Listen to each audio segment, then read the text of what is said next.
अनामिम के सभी दर्शकों को सादर प्रणाम। आज हम बात करेंगे आर्थराइटिस के बारे में।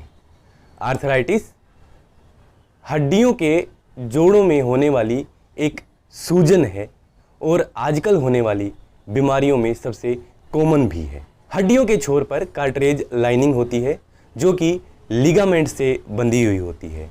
बार बार फ्रिक्शन की वजह से ये कार्ट्रेज लाइनिंग टूटने लग जाती है, जिसकी वजह से पेन होता है, इन्फ्लेमेशन होती है और सूजन तक उसमें आ जाती है। कार्ट्रेज लाइनिंग की टूटने की वजह से हड्डियों में गैप बन जाता है और हड्डियां काम करना बंद कर देती हैं। जो सबसे ज़्यादा प्रभावित होते हैं वो वजन सहने वाले जोड़, जैसे कि कूल्हे, टखने, घुटने इत्यादि। साथ ही साथ छोटे जोड़ जैसे कि उंगलियां इत्यादि भी इससे पूर्णतया प्रभावित होती हैं। मुख्य रूप से आर्थराइटिस के 4 प्रकार होते हैं। जो सबसे कॉमन है वो है ओस्टियोआर्थराइटिस। यह ज़्यादातर ओल्ड एज जो लोग हैं उनमें पाया जाता है और वो लोग जो ओबेसिटी से पीड़ित हैं उनमें भी ओस्टियोआर्थराइटिस की प्रॉब्लम देखी जा सकती है। ओस्टियोआर्थराइटिस एक डीजनरेशन की प्रक्रिया है। जैसे जैसे शरीर पुराना यानी कि मनुष्य बूढ़ा होता जाता है, ओस्टियोआर्थराइटिस पर अपना शुरू हो जाता है। दूसरा प्रकार है रूमेटॉइड आर्थराइटिस। इसे ऑटो इम्यून बीमारी कहा जाता है। रूमेटॉइड में जो हमारी वाइट ब्लड सेल्स हैं वो हड्डियों के जोड़ को ख़त्म करना शुरू कर देती हैं। तीसरा प्रकार है एंकिलोजिंग स्पॉन्डिलोलाइटिस। स्पाइन बोन फ्यूज होनी शुरू हो जाती है, शरीर सीधा होना, मुड़ना, इस तरह की जो क्रियाएं हैं वो लगभग ख़त्म हो जाती हैं। और चौथा टाइप है गाउट, जिसे गठिया भी कहा जाता है। यह भी ओल्ड एज फैक्टर है। जैसे जैसे उम्र बढ़ती जाती है गठिया की समस्याएं शरीर में बढ़ने लग जाती हैं। लेकिन आजकल कम एज में भी गाउट देखने को मिल जाता है। बच्चों में भी गाउट की शिकायतें सुनने को आ रही हैं। मुख्य रूप से गठिया की प्रॉब्लम शरीर में अतिरिक्त यूरिया का इकट्ठा होना होता है। जब जोड़ों में यूरिक एसिड इकट्ठा होना शुरू हो जाता है तो प्राण का प्रवाह यानी कि ऑक्सीजन की सप्लाई आगे नहीं हो पाती है, जिसकी वजह से उन जोड़ों के द्वारा हड्डियां अलग से अपना ग्रोथ शुरू कर देती हैं। जोड़ टेढ़े मेढ़े दिखने लग जाते हैं और गाउट की समस्या एक विकराल रूप धारण कर लेती है। परिवार में किसी को आर्थराइटिस हुआ था तो डीएनए के थ्रू वो ट्रांसफ़र हो जाता है और नेक्स्ट जनरेशन में आर्थराइटिस दिखना शुरू हो जाता है। जॉइंट्स के ऊपर जब एक्स्ट्रा स्ट्रेस पड़ता है तो भी आर्थराइटिस की समस्याएं होनी शुरू हो जाती हैं। जैसे किसी तरह का हम स्पोर्ट्स में पार्टिसिपेट करते हैं और बार बार एक ही जॉइंट के ऊपर जोर पड़ता है तो यह भी आर्थराइटिस का कारण बनता है। ऑटो इम्यून डिसऑर्डर्स भी इसका एक प्रमुख कारण बनते हैं। और इमोशनल स्ट्रेस आज के दौर में सबसे ज़्यादा प्रॉब्लम्स जो क्रिएट कर रहा है वह है इमोशनल स्ट्रेस। इसके अलावा जैसे जैसे उम्र बढ़ती है हड्डियों के डीजनरेशन का कारण बनता है। खराब लाइफस्टाइल भी आर्थराइटिस के लिए जिम्मेवार बन जाता है। यदि मोटापा लगातार बढ़ रहा है, वेट लगातार गेन कर रहे हैं तो यह भी आर्थराइटिस की एक वजह हो सकती है। महिलाओं में आर्थराइटिस की प्रॉब्लम पुरुषों के मुकाबले ज़्यादा देखी गई है। यदि मोटे तौर पर देखा जाए तो हड्डियों में प्राण के प्रवाह की कमी ही आर्थराइटिस का मुख्य कारण बनती है। जैसे जैसे प्राण के प्रवाह की कमी हो जाएगी वैसे वैसे कार्टिलेज घिसने शुरू हो जाएंगे, लिगामेंट्स टूटने शुरू हो जाएंगे और हड्डियों की मूवमेंट ख़त्म होती चली जाएगी। मेडिकल साइंस के पास इसका कोई ठोस इलाज नहीं है। मेडिकल साइंस इसे अनट्रीटेड मानती है और इसमें दी जाने वाली जो दवाइयाँ हैं वह मुख्य रूप से पेन किलर्स ही होती हैं। वहीं योग विज्ञान मानता है कि आर्थराइटिस अपने आप में कोई बीमारी नहीं है, यह मेटाबॉलिक और प्राणिक डिसऑर्डर है जिसकी वजह से यह समस्या शरीर के अंदर दिखने लग जाती है। योग के द्वारा आर्थराइटिस को शुरुआती स्टेज में ही पूर्णतया खत्म किया जा सकता है। तो आइए जानते हैं वो कौन से योग क्रियाएं हैं जिनके द्वारा हम आर्थराइटिस को पूर्णतया खत्म कर सकते हैं। जैसा कि आप जानते हैं आर्थराइटिस में मूवमेंट बंद होना शुरू हो जाता है, इसलिए आसनों में सबसे पहले सूक्ष्म व्यायाम का अभ्यास किया जाना चाहिए।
तरह सूक्ष्म व्यायाम को करने के पश्चात हमें अन्य कोई आसन का अभ्यास करना चाहिए। अन्य आसनों में सबसे पहले सूर्य नमस्कार का 6 से 12 राउंड का अभ्यास बहुत ही ज़्यादा जरूरी हो जाता है। सूर्य नमस्कार प्राणिक और मेटाबॉलिक दोनों ही डिसऑर्डर्स को ख़त्म करता है। सूर्य नमस्कार के पश्चात अन्य आसन जो इस प्रकार से हैं।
इन सब आसनों के पश्चात प्राणायाम में सबसे पहले कपालभाति और भस्त्रिका का अभ्यास किया जाना चाहिए।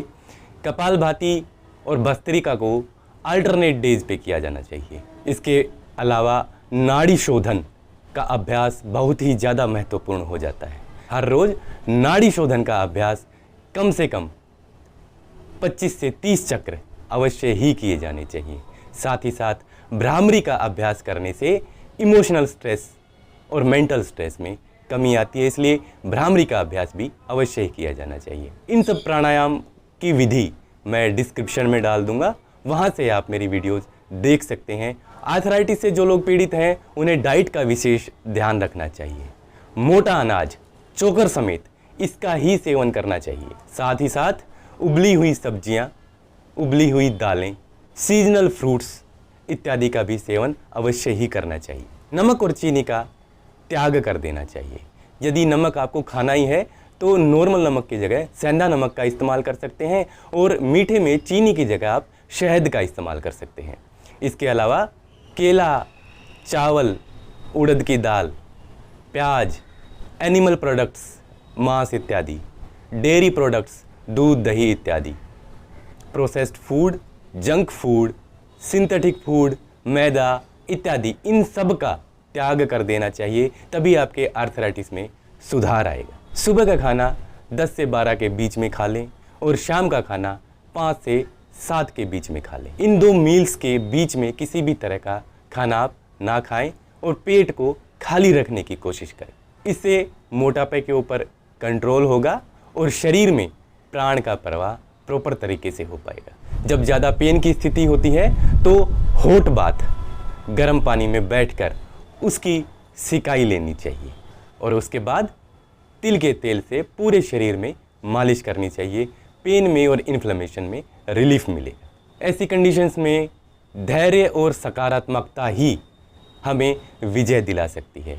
यदि नेगेटिव हो जाएंगे तो पेन की स्थिति बननी शुरू हो जाएगी। इसलिए हर स्थिति में पॉजिटिव एटीट्यूड के साथ आप अपना कार्य कीजिए। ऐसी समस्याओं में नेगेटिव थॉट्स आदमी के अंदर घर करना शुरू कर देती हैं। इनसे पार पाने के लिए योग निद्रा और ध्यान सबसे उत्तम उपाय है। इसलिए योग निद्रा और ध्यान का अभ्यास करें, एटीट्यूड को पॉजिटिव रखें, थॉट्स को पॉजिटिव रखें। आशा है यह वीडियो आपको अच्छी लगी होगी। आर्थराइटिस पर आप योग के द्वारा विजय हासिल करेंगे। आने वाली वीडियोज़ में आपसे फिर मिलता हूँ, तब तक के लिए सादर प्रणाम। आरोग्यवान भवतु।